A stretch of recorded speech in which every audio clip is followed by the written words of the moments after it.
Lanka, a beautiful island nation in the Indian Ocean.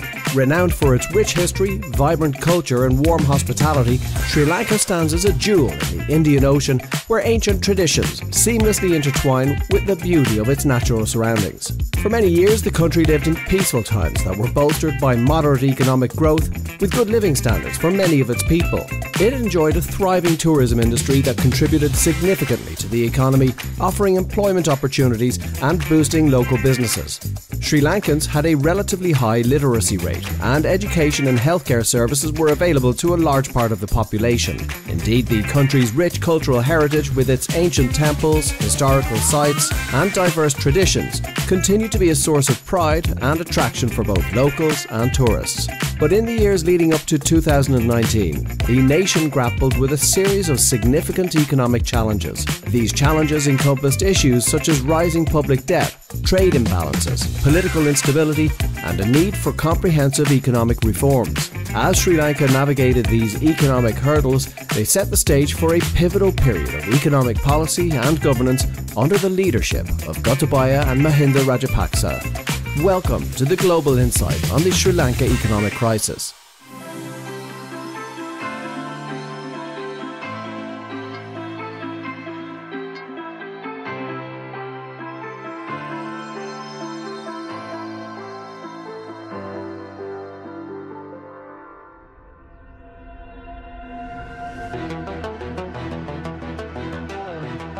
Although an idyllic paradise seemingly untouched by economic woes, Sri Lanka faced structural and economic challenges, including high levels of public debt and trade imbalances. Problems mounted, and in January 2019, the Central Bank of Sri Lanka initiated a controversial measure by resorting to the printing of money to fund tax cuts. This decision, aimed at stimulating economic growth, had the unintended consequence of triggering inflationary pressures within the country. The increased money supply in circulation contributed to rising prices, affecting the cost of goods and services for the general population.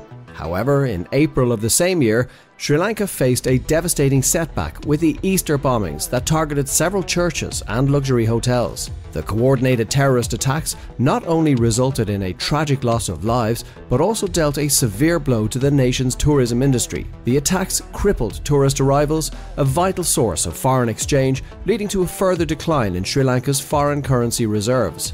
The combination of the economic challenges resulting from both the inflationary pressures and the decline in tourism posed significant hurdles for the country's financial stability and economic recovery.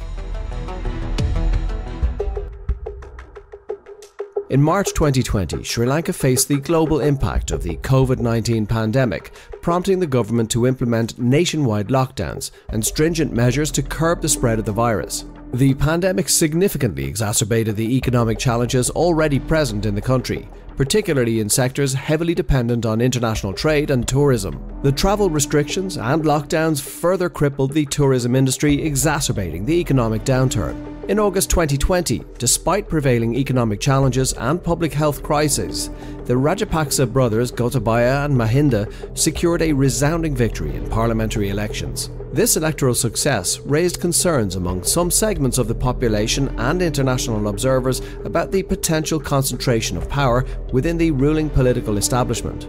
The landslide victory for the Rajapaksa-led Sri Lanka Podajuna Peramuna, or SLPP, in the parliamentary elections signalled a significant political shift, prompting discussions about governance, democracy and the balance of power in the country. In April of the next year, the Sri Lankan government implemented a sudden ban on the import of chemical fertilizers, signalling a shift towards organic farming practices. The decision was aimed at promoting sustainable agriculture, but had unintended consequences, leading to widespread crop failures across the country. Farmers, unprepared for the abrupt change, struggled with the transition, resulting in reduced yields and increased food prices.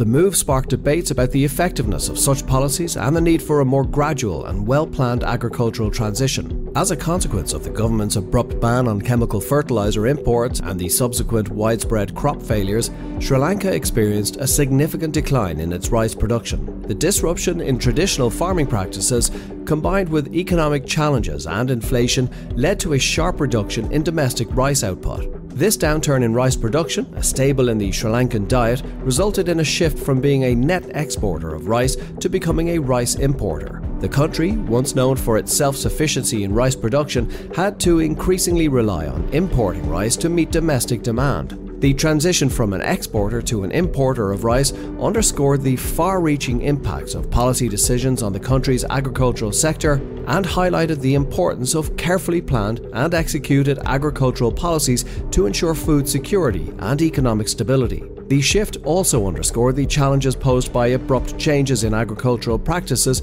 without adequate support and preparation for farmers. By January of 2022, Sri Lanka was facing significant economic setback as the country defaulted on its international sovereign bond, making its first sovereign debt default since gaining independence. This default signaled a deepening financial crisis, reflecting challenges in managing the country's external debt obligations. As the year progressed, fuel shortages became widespread due to a lack of foreign currency for imports, leading to frequent power cuts across the country. Some areas experienced outages for hours, even days, exacerbating the economic challenges and impacting daily life for the population. The economic distress culminated in large-scale protests in April, with citizens demanding the resignation of the Rajapaksa brothers and urgent solutions to address the economic crisis. The public outcry reflected widespread dissatisfaction with the government's handling of the financial challenges and the deteriorating living conditions. In May, recognizing the severity of the economic situation, Sri Lanka officially requested emergency financial assistance from the International Monetary Fund, or IMF, to stabilize its economy and address the balance of payments crisis. In June, President Gotabaya Rajapaksa attempted to quell the protests by dissolving parliament, but the move backfired, further intensifying public anger. The following month, in July, protesters stormed the president's residence, prompting Gotabaya Rajapaksa to flee the country. Prime Minister Ranil Wickremesinghe assumed the role of acting president and declared a state of emergency to manage the ongoing crisis. In August, amid continued protests, Ranil Wickremesinghe resigned as prime minister and was elected president by parliament. However, this move sparked criticism from protesters who viewed him as an extension of the Rajapaksa regime, reflecting the complex political dynamics and the challenges of restoring public trust in the face of a deepening economic crisis. Amid Sri Lanka's worst economic crisis in 2022, immigration officials on July the 12th prevented former Finance Minister Basil Rajapaksa, brother of President Gotabaya, from leaving the country, intensifying public anger. By this time, the country had defaulted on its sovereign bond, faced fuel shortages, and witnessed large-scale protests demanding political change.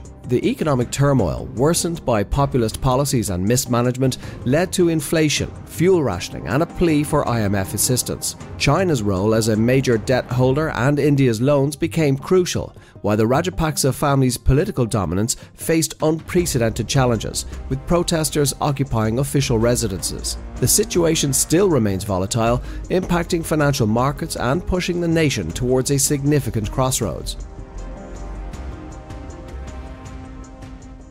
Although in the post-Rajapaksa era, Sri Lanka continues to grapple with the economic crisis under the new government. The IMF bailout package is in progress, but it will take time for the economy to fully recover. Throughout the crisis, the Sri Lankan rupee has depreciated significantly, further fueling inflation and making imported goods even more expensive. The public anger towards the Rajapaksas does not appear to have waned, but is further fueled by allegations of their corruption and mismanagement of the economy. The crisis is not solely due to economic factors, but also intertwined with political dynamics, including the Rajapaksas' centralization of power and their alleged disregard for public discontent. We can only hope that the Sri Lankan government gets the assistance that they need to steady the ship again and return the island nation to its harmonious beginnings. And that's that from the Global Insight. We hope you enjoyed this follow-up video. Don't forget to like, share and subscribe to our channel. That's the Global Insight signing off, but before we go, remember to stay tuned.